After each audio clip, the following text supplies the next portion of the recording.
Allahu Akbar, Allahu Akbar, Allahu Akbar, Allahu Akbar, Allahu Akbar, Allahu Akbar, Allahu Akbar, Allahu Akbar.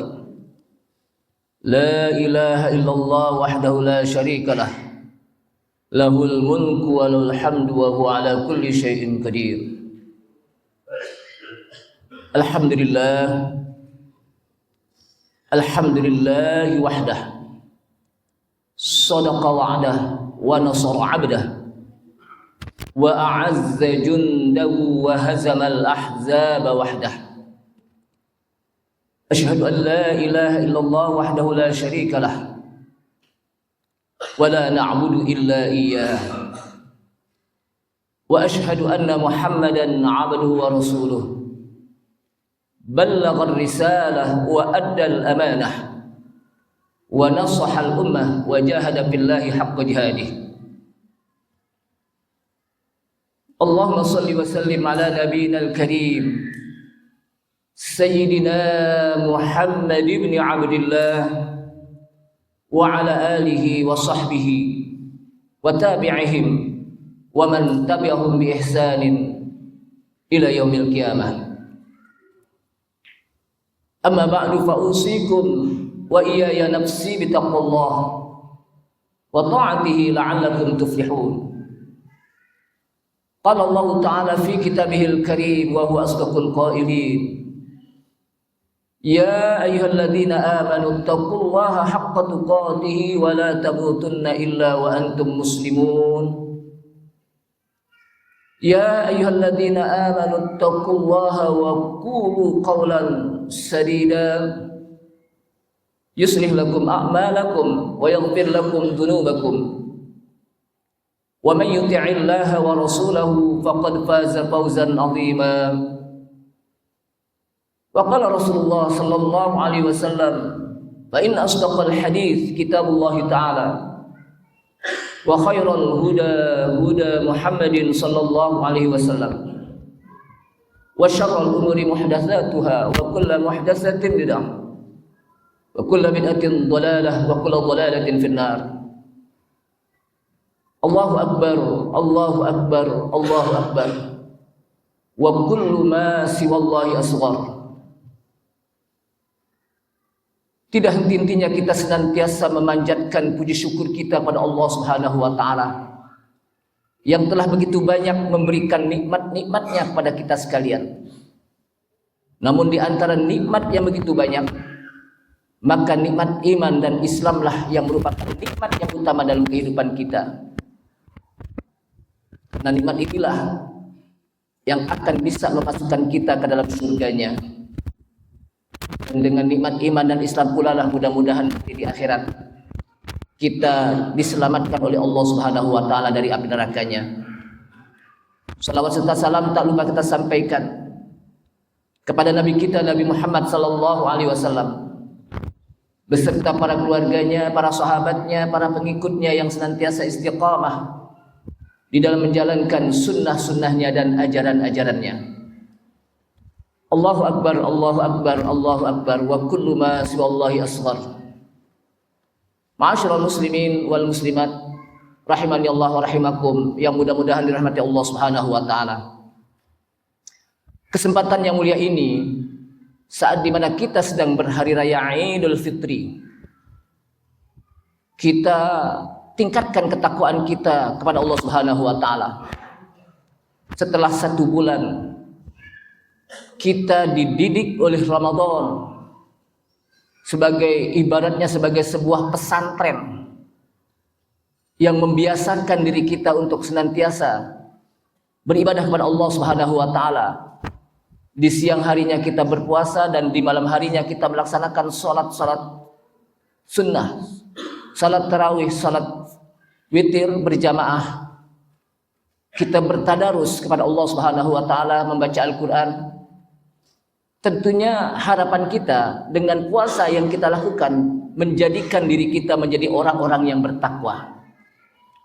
Dan ketika kita masuk Idul Fitri, maka ketakwaan kita semakin kuat.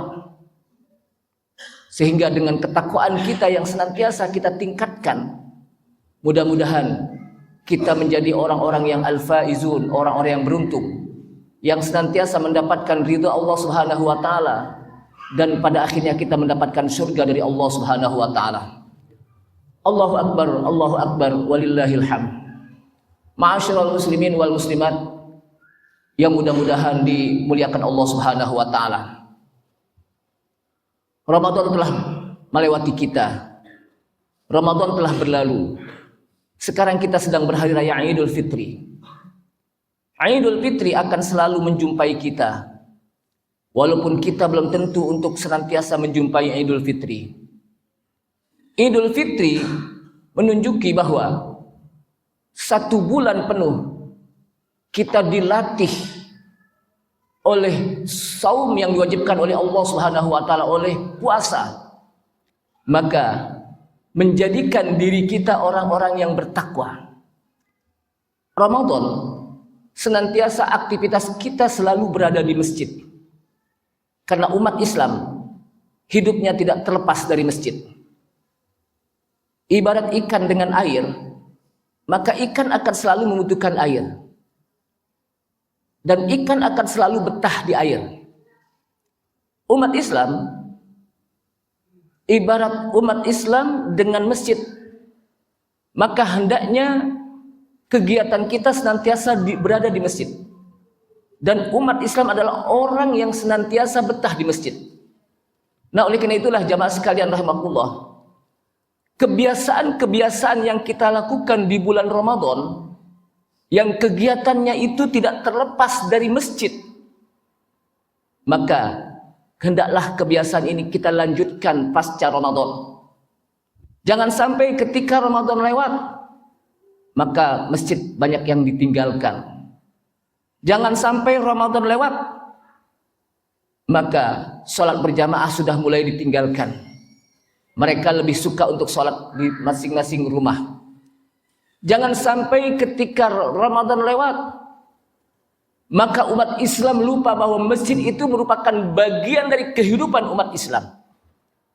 Kita lihat Rasulullah Sallallahu Alaihi Wasallam ketika di Isra Mi'rajkan, bukan dari satu rumah istrinya ke rumah istrinya yang lain, tapi dari Masjidil Haram ilal Masjidil Aqsa. Ini menunjuki bahwa kehidupan Islam, kehidupan umat Islam tidak boleh terlepas dari masjid. Bahkan orang-orang yang nanti akan mendapatkan perlindungan dan pernaungan dari Allah Subhanahu wa taala adalah mereka yang senantiasa hatinya terpaut di masjid. Sebagaimana Rasulullah sallallahu alaihi wasallam menyebutkan, sab'atun yudhilluhumullahu yauma la zilla illa zilluh. Ada 7 orang yang akan mendapatkan naungan, 7 orang yang akan mendapatkan perlindungan dari Allah Subhanahu wa taala. Saat dimana tidak ada naungan, tidak ada perlindungan kecuali hanya perlindungan dan naungan dari Allah Subhanahu wa taala. Siapa mereka? Rajulun qalbuhu mu'allakun fil masjid. Mereka adalah orang-orang yang senantiasa hatinya terpaut dengan masjid. Hatinya senantiasa nempel dengan masjid. Sesibuk apapun mereka dengan kesibukan dunia, maka mereka tidak lupa bagaimana untuk mendatangi masjid untuk melaksanakan sholat berjamaah. Allahu Akbar, Allahu Akbar, wa kullu ma siwallahi asghar. Kita lihat ketika Rasulullah Sallallahu Alaihi Wasallam berhijrah dari kota Mekah ke kota Madinah, maka yang beliau bangun adalah sebuah bangunan masjid. Kenapa? Karena masjid ada simbol persatuan umat Islam. Masjid adalah simbol persatuan umat Islam, siapapun mereka, golongannya apapun, mazhabnya apapun. Ketika sudah satu masjid, ketika mereka masuk ke masjid, semuanya ditanggalkan. Mereka berada dalam kiblat dengan kiblat yang satu. Mereka berada dalam gerakan-gerakan yang satu, diimami oleh imam yang satu. Karena masjid ada simbol persatuan dan kesatuan umat Islam. Masjid adalah simbol benteng kekuatan umat Islam. Karena 5 waktu umat Islam senantiasa berada di masjid. Dan inilah yang menggetarkan hati dari orang-orang kafir. Orang-orang kafir ketika umat Islam mengaminkan kalimat ihdinas siratal mustaqim siratal ladzina an'amta alaihim ghairil maghdubi alaihim waladdallin. Ya Allah, tunjukilah kami jalan yang lurus. Apa itu as-siratal mustaqim? Jalan yang lurus artinya jalan umat Islam, jalan yang benar, jalan keimanan kepada Allah Subhanahu wa taala, jalan yang diberikan nikmat oleh Allah Subhanahu wa taala kepada mereka-mereka. Siapa mereka? Ulaika ma'alladzina an'ama Allahu 'alaihim minan nabiyyin was-siddiqin wasyuhada'i was-shalihin. Yaitu jalannya orang-orang yang telah Engkau berikan nikmat ya Allah dari kalangan nabiin, para nabi, was-siddiqin, orang-orang siddiq, wasyuhada, orang-orang syahid, was-shalihin, dan orang-orang yang soleh. Ghairil maghdub, bukan jalannya orang-orang maghdub. Siapa mereka? Orang-orang Yahudi, wan Nasara, dan bukan jalannya orang-orang Nasara. Dan ketika umat Islam mengaminkan, mereka khawatir jangan sampai umat Islam doanya dikabulkan oleh Allah Subhanahu wa taala, sehingga umat Islam senantiasa berada di dalam jalan yang petunjuk Allah Subhanahu wa taala. Tapi sayangnya ketika selesai sholat, bubar dari masjid, banyak sebagian dari saudara-saudara kita yang masih mengikuti bagaimana kebiasaan-kebiasaan orang-orang lain, tradisi-tradisi orang lain.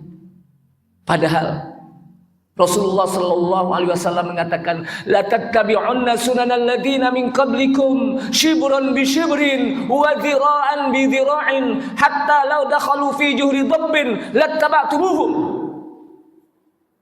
Apa kata Rasulullah SAW? Kelak nanti ada umatku, mereka akan mengikuti kebiasaan-kebiasaan orang-orang yang hidup sebelum kalian. Kelak nanti ada umatku yang akan mengikuti tradisi-tradisi orang-orang yang hidup sebelum kalian. Shibron bi shibrin, sejengkal demi sejengkal. Wa dhira'an bi dhira'in, sehasta demi sehasta. Hatta law dakhalu fi juhri dhabbin, sampai mereka masuk ke lubang biawak pun lattaba'tumuhum, mereka akan mengikuti. Artinya sampai sekecil-kecilnya yang mereka lakukan akan diikuti oleh umat Islam. Kemudian para sahabat terkejut. Paman ya Rasulullah, siapa itu yang akan diikuti? Al-Yahud wan Nasara. Orang Yahudi dan Nasara, siapa lagi kalau bukan mereka? Allahu Akbar, walillahil hamd. Nah, oleh karena itulah jamaah sekalian rahimakumullah, pasca Ramadan, mari kita bersatu. Kita kembali ke masjid. Kebiasaan yang kita lakukan di bulan Ramadan, lanjutkan pasca Ramadan. Kebiasaan kita untuk sholat berjamaah di masjid, lakukan di masjid. Jangan sampai ketika sudah pasca Ramadan, maka banyak umat Islam yang sedikit demi sedikit mereka meninggalkan masjid. Padahal masjid adalah benteng kekuatan umat Islam. Masjid adalah simbol persatuan umat Islam. Apalagi saat ini di mana banyak sekali ujian-ujian yang sedang dihadapi oleh umat Islam. Ujian-ujian moral, dekadensi moral. Bagaimana anak-anak kita, banyak mereka yang terjerumus dalam kemaksiatan. Maka hendaknya kita dengan ujian-ujian ini, mari kita bersatu. Sudah tidak waktunya lagi kita untuk berpilah-pilah, berkelompok-kelompok. Padahal kita diperintahkan oleh Allah Subhanahu wa taala, wa'tasimu bi'hablillahi jami'an wa la tafarraqu. Berpegang teguhlah kalian, bersatu padulah kalian. Bihablillahi jami'an, dengan tali Allah, artinya bersatu padulah kalian dengan berpegang kepada hablillah ay bil Qur'ani was sunnah, berpegang kepada Al-Quran dan As-Sunnah. Wala tafarraqu, jangan kita berkelompok-kelompok, jangan kita berpecah belah. Karena kalau sudah berpecah belah, maka kita khawatir sebagaimana yang disampaikan oleh Rasulullah sallallahu alaihi wasallam dalam sebuah riwayat beliau, yushikul umamu an tatada'a alaikum kama tatada'al akalatu ala qas'atiha. Kata Rasulullah SAW, kelak nanti umatku seperti makanan di nampan, seperti hidangan di nampan, mereka yang dikeroyok oleh orang banyak. Kelak nanti umatku seperti hidangan di nampan yang dikerubutin oleh orang banyak dari kanan dan kiri, dari depan, dari belakang. Kemudian mendengar ini para sahabat pun ada yang bertanya, wakila amin killatin nahnu yauma idin ya Rasulullah. Pada saat dimana umat Islam banyak yang mengeroyok, dikerubutin oleh orang yang begitu banyak, apakah pada saat itu umat Islam merupakan kelompok yang sedikit? Apakah pada saat itu umat Islam merupakan kelompok yang minoritas? Apa kata Rasulullah SAW? La bal antum yauma idzin katsirun. Tidak. Bahkan Anda pada saat itu merupakan kelompok yang mayoritas. Anda pada saat itu merupakan kelompok yang terbanyak. Di mana-mana banyak umat Islam. Bahkan umat Islam di Indonesia menjadi umat Islam yang mayoritas. Tapi sayang, kata Rasulullah, walakinnakum ghusaa'un ka ghusaa'is sail. Akan tetapi keimanan Anda, keislaman Anda pada saat itu seperti buih di lautan. Buih di lautan yang ketika diterpa oleh angin, diterpa oleh ombak, maka buih itu hilang. Habis. Begitu juga umat Islam pada saat itu. Ketika diterpa oleh ujian-ujian ekonomi, ketika diterpa oleh ujian-ujian harta, oleh ujian jabatan, maka banyak yang hilang keimanannya demi untuk mencari harta. Banyak yang hilang keimanannya demi untuk mencari jabatan. Makanya kata Rasulullah SAW, walakinnakum ghusaa'un ka ghusaa'is sail. Akan tetapi keislaman Anda pada saat itu seperti buih di lautan yang ketika diterpa oleh angin, diterpa oleh ombak, maka hilanglah buih tersebut. Nah, kalau sudah begitu kata Rasulullah sallallahu alaihi wasallam, wala yanzi'annallah fi qulubi aduwikumul mahabah. Sungguh Allah akan cabut dari hati-hati musuh Anda rasa takut. Musuh-musuh kita, musuh-musuh umat Islam, mereka sudah tidak takut lagi kepada umat Islam. Musuh-musuh Islam, mereka sudah tidak lagi gentar kepada umat Islam. Karena mereka tahu bagaimana kekuatan dan kelemahan umat Islam. Kalau sudah begitu kata Rasulullah SAW, wala yakdzifannallah fi qulubihimul wahan. Sungguh Allah akan letakkan di hati-hati kalian sebuah penyakit yang namanya penyakit wahan. Para sahabat mendengar kata-kata wahan pun bertanya, wamal wahan ya Rasulullah? Apa itu yang disebut dengan penyakit wahan ya Rasulullah? Maka dengan tegas, hubbud dunya wa karahiyatul maut. Penyakit wahan itu adalah orang yang sangat cinta kepada dunia tapi takut kepada kematian. Dunia segala-galanya, semuanya ukurannya dunia. Melihat kemuliaan orang, dilihat bagaimana dunianya. Makanya jangan kaget kalau ada orang yang mendapatkan musibah kematian. Jangankan orang yang dekat, orang yang jauh aja datang berbondong-bondong takziah. Kenapa? Orang kaya yang meninggal. Tapi kalau orang yang nggak mampu, coba ketika dia terkena musibah kematian, Jangankan orang yang jauh, orang yang dekat pun belum tentu ngelihat takziah.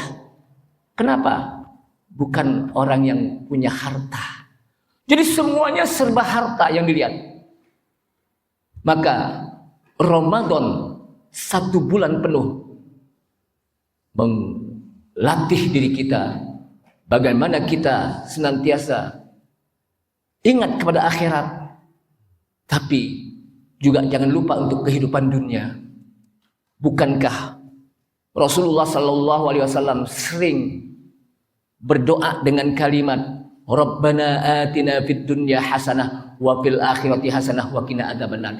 Ini satu doa yang disebutkan oleh para ulama bahwa ini salah satu doa yang senantiasa Rasulullah baca dalam setiap doanya. Wahai Rabb kami, berilah kami kehidupan dunia ini yang baik.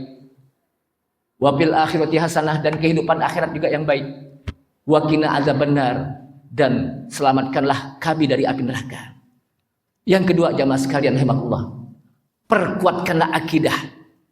Masjid adalah pusat pembinaan syariah dan akidah umat Islam. Di masjid inilah kalau kita lihat orang-orang dahulu, para ulama-ulama soleh kita, mereka dibina dari masjid. Maka bermunculah ulama-ulama dari masjid.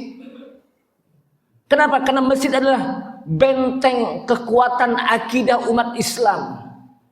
Di masjid inilah kita dibina akidah kita, ibadah kita. Jangan sampai dengan gara-gara ujian harta, ujian jabatan, maka kita pun menjadi terlena dengan kehidupan dunia.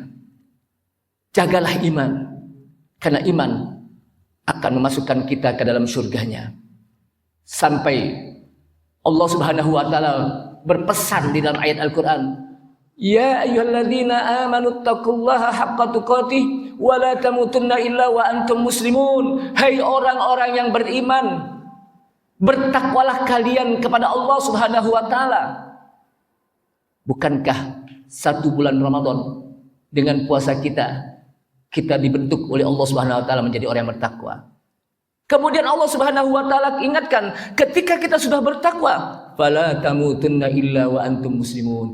Maka janganlah kalian mati, janganlah kalian meninggalkan dunia ini kecuali dalam keadaan bertauhid kepada Allah Subhanahu wa taala, kecuali dalam keadaan beriman kepada Allah Subhanahu wa taala. Karena orang kalau mati dalam keadaan tidak beriman, mereka mati dalam keadaan su'ul khotimah, maka tidak ada harapan baginya untuk masuk ke dalam surga Allah Subhanahu wa taala.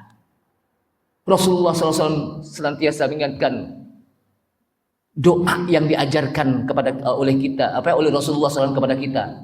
Apa itu? Allahumma ya muqallibal qulub, tsabbit qulubana ala dinik.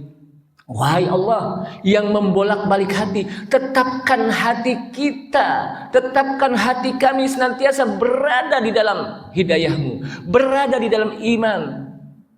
Dan matikanlah kami bersama orang-orang yang beriman. Mudah-mudahan apa yang saya sampaikan bermanfaat. Ramadan menjadikan diri kita menjadi orang-orang yang bertakwa dengan ampunan Allah Subhanahu wa taala. Bukankah puasa menjadikan diri kita mendapatkan ampunan? Man shoma ramadhana imanan wa ihtisaban ghufira lahu ma taqaddama min dhanbi. Barang siapa yang berpuasa di bulan Ramadan, disebutkan bulannya man shoma ramadhana. Barang siapa yang berpuasa di bulan Ramadan imanan wa ihtisaban ghufira lahu ma taqaddama min dhanbi. Orang tersebut akan diampuni dosa-dosanya yang telah lalu. Bahkan dalam riwayat lain mengatakan man qoma ramadhana imanan wa ihtisaban ghufira lahu ma taqaddama min dhanbi. Barang siapa yang qoma ay qiyamul lail, disebutkan bulannya Ramadana. Di bulan Ramadan dia qiyamul lail, dia melaksanakan salat malam, dengan dia melaksanakan salat tarawih berjamaah, salat witir berjamaah, imanan wa ihtisaban, dengan dasar iman dan mengharapkan pahala dari Allah Subhanahu wa taala, ghufira lahu ma taqaddama min dhanbi. Orang tersebut akan diampuni dosa-dosanya yang telah lalu. Jadi begitu banyak ampunan dari Allah Subhanahu wa taala di bulan Ramadan. Kalau dia tidak mendapatkan ampunan, maka kata malaikat Jibril yang diaminkan oleh Nabi kita Nabi Muhammad sallallahu alaihi wasallam, rohimaan pun sungguh celaka, Sungguh merugi bagi mereka yang dipertemukan dengan bulan Ramadan, keluar Ramadan tidak diampuni dosa-dosanya oleh Allah Subhanahu wa taala. Ini orang-orang yang sangat merugi. Sementara Ramadan telah meninggalkan kita. Dan Ramadan yang akan datang belum tentu akan menemui kita. Tapi kita berharap dengan penuh kepada Allah Subhanahu wa taala, semoga bulan Ramadan yang kemarin yang telah meninggalkan kita senantiasa mendapatkan ampunan dari Allah Subhanahu wa taala dan kita dimerdekakan dari api neraka. Amin ya rabbal alamin. Barakallahu li wa lakum fil Qur'anil azim wa nafa'ani wa iyyakum bima fihi minal ayati wa dzikril hakim wa taqabbala minkum tilawatahu innahu samiul alim. Aqulu qouli hadza fastaghfiru innahu wal ghafurur rahim.